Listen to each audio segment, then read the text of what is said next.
everybody. Welcome to Cosmic Chats. We have an amazing lady here. Say hi to Stephanie Morimoto. Hey everyone, I'm so excited to be here. We are delighted that you're here. Stephanie is the CEO of Asutra, which is a fabulous wellness product company. And let's hear your fabulous tagline, because I don't want to say it wrong. Self-care isn't selfish. Perfect. So we're going to get straight into the first question, and then you're going to find out a little bit more about Stephanie. But don't forget to subscribe and like. And remember, we want you to be part of our community. That means if you have a YouTube channel too that you'd like us to subscribe to, pop it in the comments, and then we'll go over to your channel and put some comments in there for you too. All right, first question. How would you describe the taste of a banana to someone who's never eaten one? This is such a tricky question.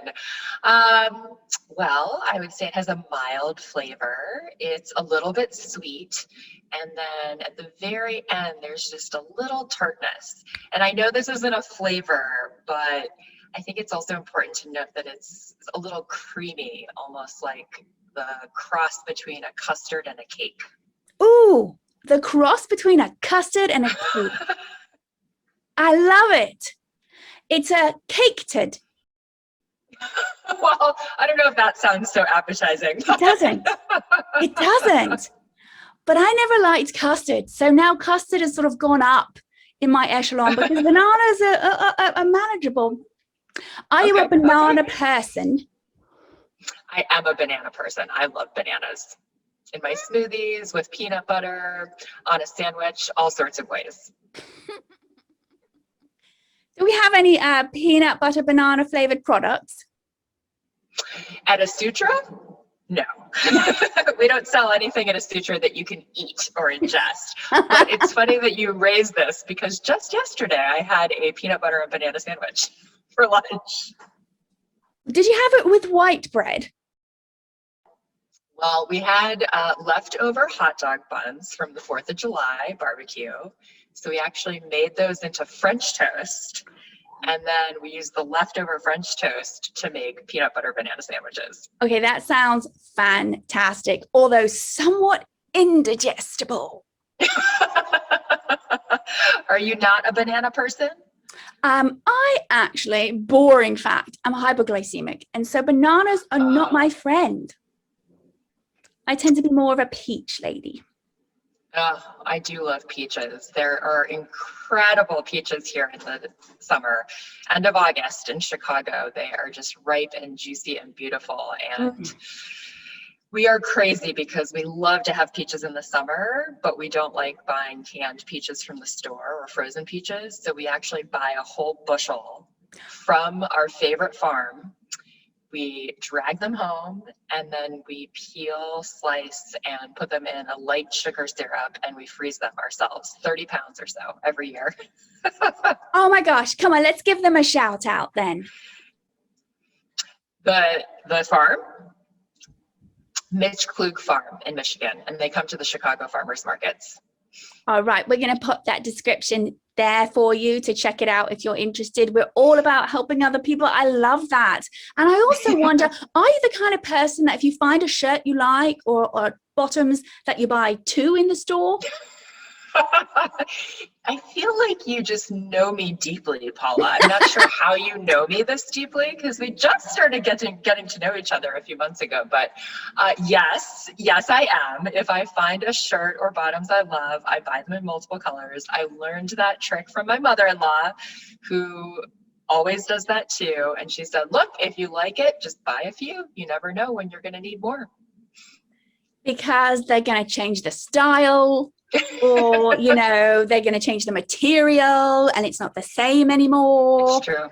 These things always happen. Or well, let's get a little backtracking and find out a little bit more about you.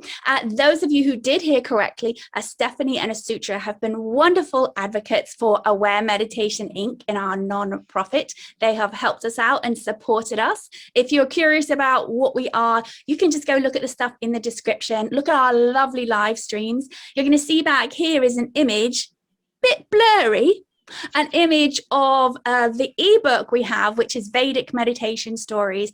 And that is the only product in the whole world that has real stories from people who learned the meditation that we teach, who would never normally learn it. Majority of them are from underrepresented groups telling their truth. And these stories are not edited. And this isn't because I'm lazy. This is because I really wanted their unique voice to come through off of the page. And that means if there are slight typos or the grammar isn't correct, I wanted that to be seen so you got the spirit of where this person came from and where they are now as a result of learning the meditation. It's free right now if you have Amazon Prime, because Kindle is unlimited and you don't even need a Kindle. So I highly encourage you to go ahead, download that, and you're going to find more about it. If you're then curious about learning, just send an email and I'll hook you up with the nearest teacher. But we want to get large group teachings of people in their community who normally would not have the ability to access this kind of practice, and just give it a whirl and see if it helps them out. So with that fabulous plug, let's ask you about your first existential life crisis as a child. That is also a very deep question.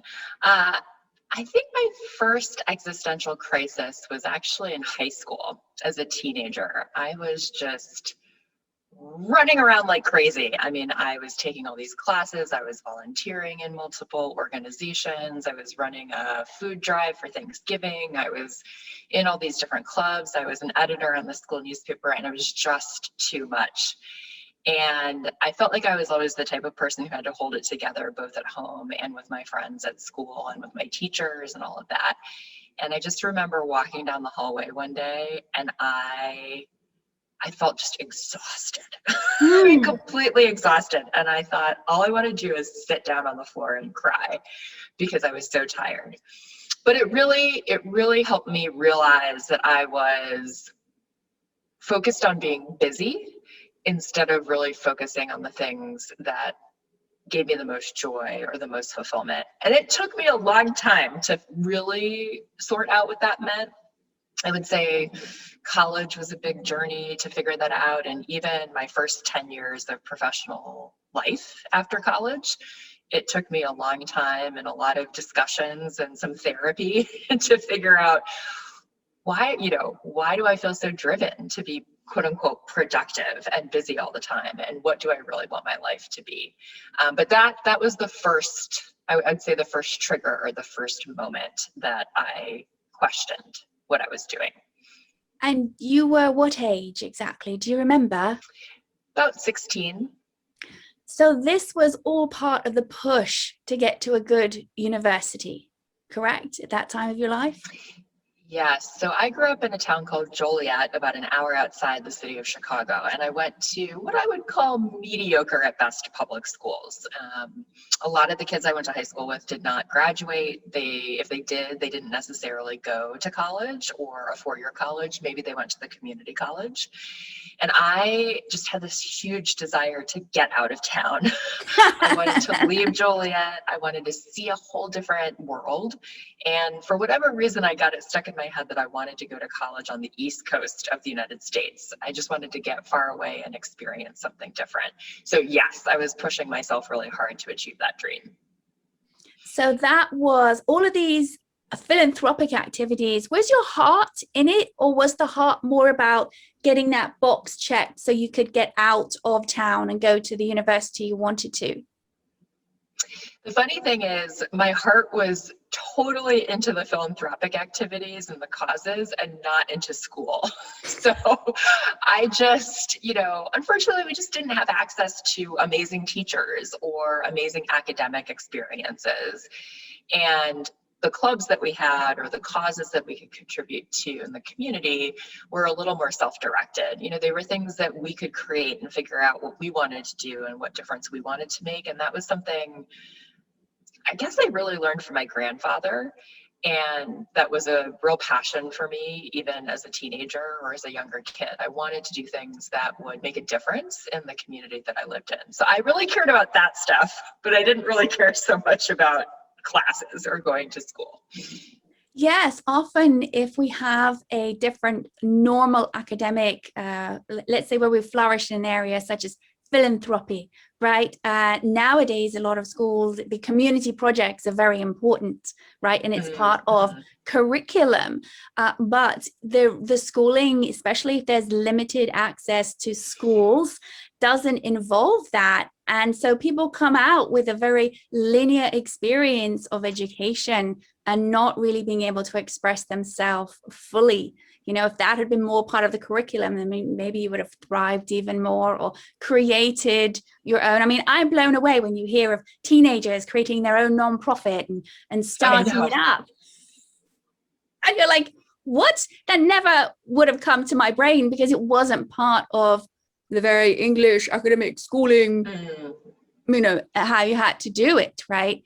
And so when you had, let's talk a little bit about it accumulated, and then it sounds like there was a breaking point. Yeah, what was the moment, or how did things change? Is that what you're asking? Well, it accumulated, several instances you became aware of, but then there was a breaking point in your career where you realized you had to reassess how you were approaching and this drive that you had to achieve and what was really underneath that. Yeah, so after college, I did a few different things. I worked at a large consulting firm called McKinsey, where we worked with big companies to improve the way they operated. I worked on the other end of the business spectrum, helping women of color start small businesses, and we did consulting there too, but it was helping women take that side hustle out of their house and making it a real enterprise or a real business. And then I also worked in the nonprofit space. So I worked in nonprofit education, helping to grow programs to train teachers across the country. And I was more on the business side, if you will. So I did fundraising and marketing for the organization. And I think that last experience in the nonprofit world is really what led to this moment where I said, okay, I have to reset and change the trajectory that my life is on, because for that organization, I was working nonstop. I was flying all the time. I was working crazy hours, and I just got burned out.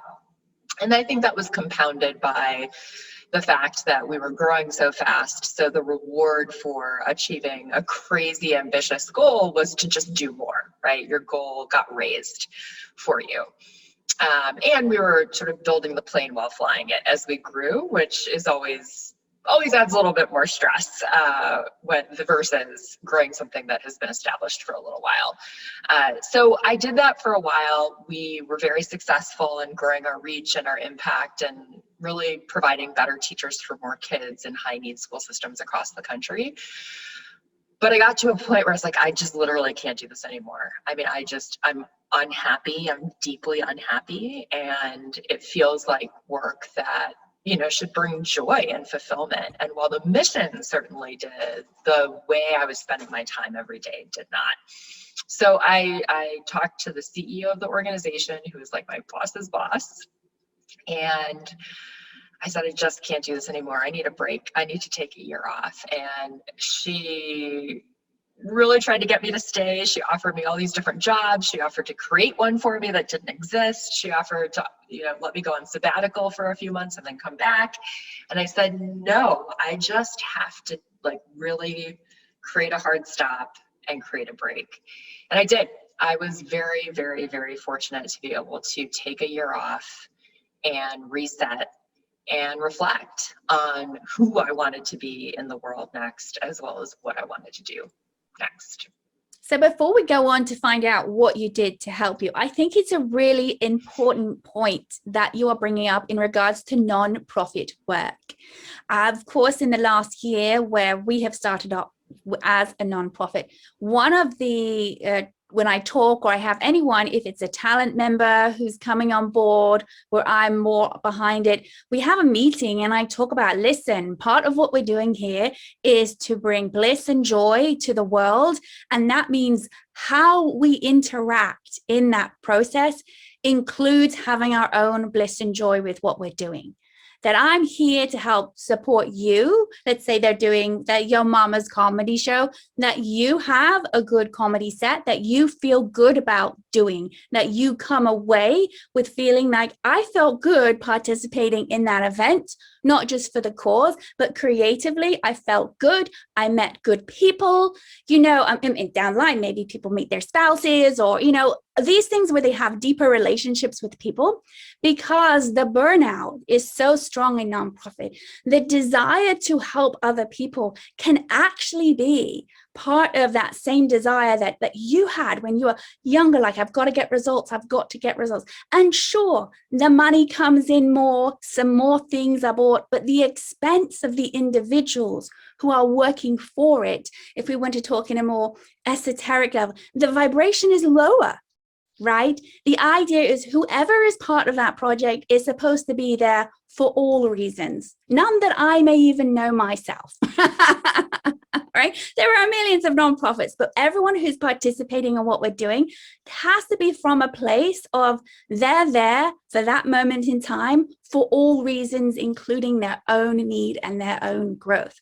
And if this isn't nurtured or part of what we're doing, then I'm actually perpetuating the stress cycle. And that's not what we're here to do. We're here to help meditation, to help shift stress, because stress causes the nervous system to be at fight or flight. And when we're at fight or flight, we cannot discern truth from false. We then act out of fear and our immediate needs to be met rather than the big picture. And so we want to change the consciousness of the world. And that comes from the people who are interacting in that world. Because I can talk to someone until I'm blue in the face about what I'm doing. But unless their consciousness is at the same place that I'm actually transmitting it or nearby, it's not going to be received. Right? So we can do all these wonderful endeavors to make the planet a better place. But unless we're doing something to help shift the consciousness of the people who are working in it, to help them with stress, we're going to keep having to refill up that dam and keep putting band-aids over it over and over and over again, rather than going into what's really happening with the people who are participating in it. It's more than money. It's more than, of course, there's always going to be need. There will always be need. But if one person can shift, and it's deeper than mindset, right? Mindset is temporary. Change your attitude. Think positive. These are great, right? These are great temporary fixes. But if we don't do exactly what you did, needing to go in deep and really examine, whoa, what's going on? Why am I acting this way? We will never have a true shift.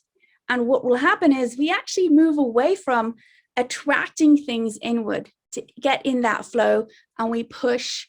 And I know, because that's what happened to me and how I ended up learning meditation, because I should have learned at 19. I was ready at 19 to have that, stress, that nervous system. I remember at 19, like I would come home and I'd lie on the floor. My knees were up on a chair to relax my back. Gosh, if I'd had the meditation then, my nervous system would not have ended up being where it is, but who knows, I might not have ended up where I am now. Let's say that, but perhaps I would have got here a bit more efficiently and less painfully. So in your year that you took off, what did you do, and what do you do now to keep yourself balanced? Yeah, it's an interesting question about balance. I would say it's almost probably less about balance for me personally. That's what I had to come to. I mean, that was my goal in the beginning, was how do I have better work-life balance? How do I have better balance across all the different aspects of my life that I want to be in my life? And I think first I had to actually define, what do I want in my life? What are the pieces of the pie that I want to be there? Because so much of what I had focused on for so long was essentially work, whether it was the work of school or the work of taking care of people in my life or the work of my job, and everything else was secondary. So a big exercise I did first was, what are the different things I want in my life? You know, do I want art and creativity and physical activity and exercise and breathing or meditation, sleep, you know, relationships in my personal life? What were all those things, as well as the professional or the work? And then how did I want those pieces of the puzzle or those pieces of the pie to fit together? How much of each thing did I want at any given time? So for me, it's been less about like this idea of balance, that it has to be equal, and more about, okay, which parts of those, which pieces of the puzzle ebb and flow over time. And frankly, getting to a place over time where I have more control over my schedule and over my life so that I can create the life that I want, right? Somebody once said to me, like, your life is the moments every day that you live. It's not this big idea. It's really like, how did you spend that 5 minutes or that 10 minutes? And that's really what I strive for now, is how do I make those 5 minutes or those 10 minutes or that hour count and be what I want and bring the joy that I want. So I think that's for me, that's been a really important concept. In terms of how I got there, so I alluded to this earlier, a lot of different things. I mean, honestly, first I slept. So you talk so much about stress, right? And how difficult stress is for your body, for your brain. I mean, for your physical health even, it's terrible. I mean, stress truly is a killer. And for me, one of the most important ways to deal with stress is sleep. And I think that's something else that's underrated in our society and culture. It's almost a badge of honor to say, I only need 4 hours of sleep, or I barely need to sleep and I can keep going.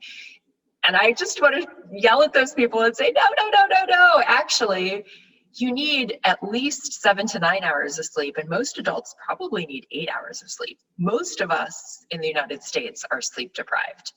So sleep is so important. I actually slept 11 hours a night for the first month I took off. I just let myself sleep until I got up.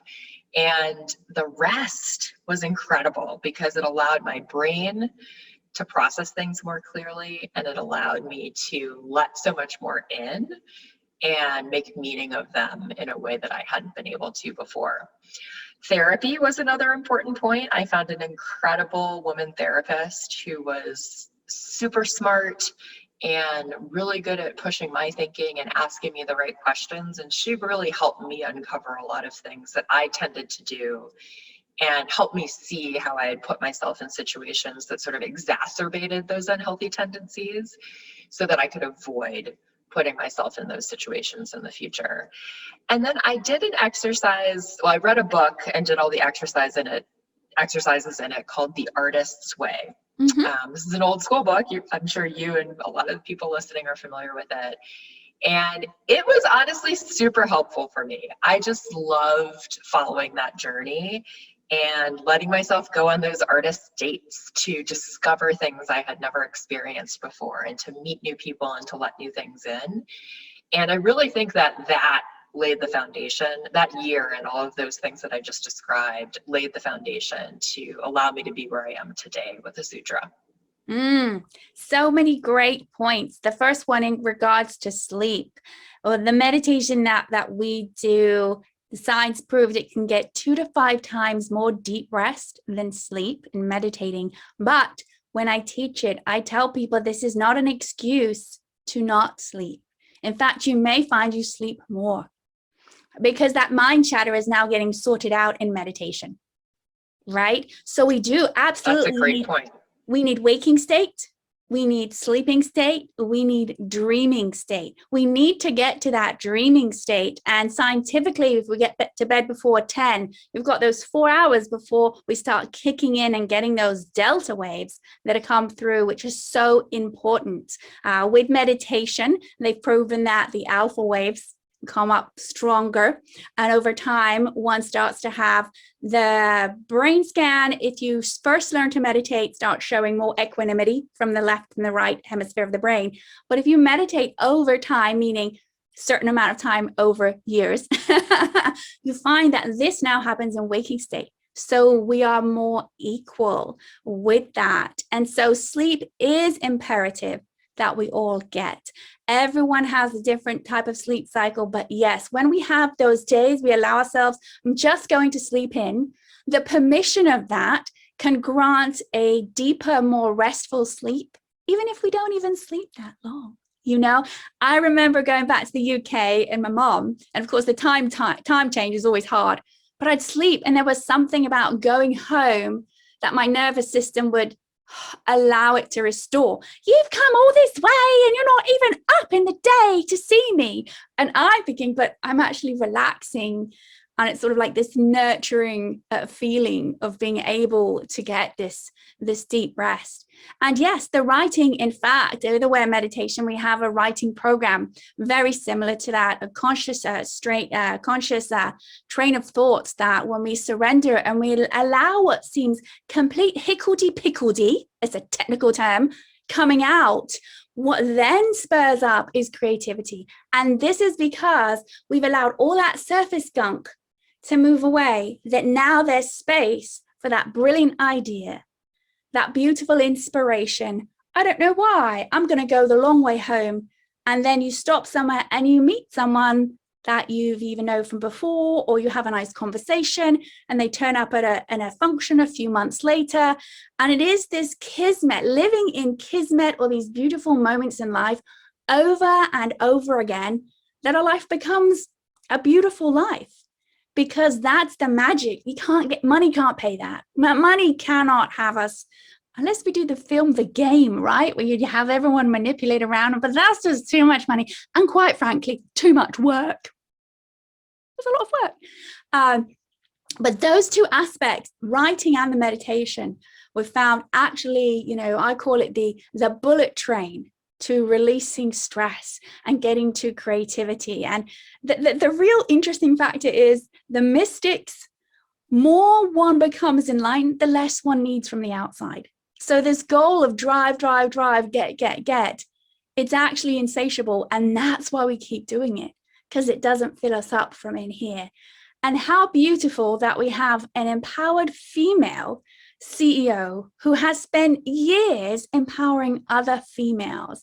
And I am so honored that we've got to know each other and that you've been a supporter, because that's what you do. You help support women and you have a strong philanthropic, I don't want to say a streak because that would diminish it, but that's an element within you, even when you were younger. And how beautiful that you've been able to realize that all and bring that in all your affairs, right? So whether it's work or your personal life, and managing to find time to go with the flow. And speaking with going, we're running out of time with Stephanie. Oh, no. If you've loved her like I have, please pop it in the comments, because we want to have her come back. Maybe she'll talk more about her endeavors and what's happening next. I mean, it sounds like she's going to be taking over the world soon. But don't forget to come back for part 2, because we're going to have some more fun and wacky questions. We're going to get the wacky side of Stephanie talking. So don't forget to like and subscribe. And we're going to send big love and kisses out to you. And we'll see you all soon.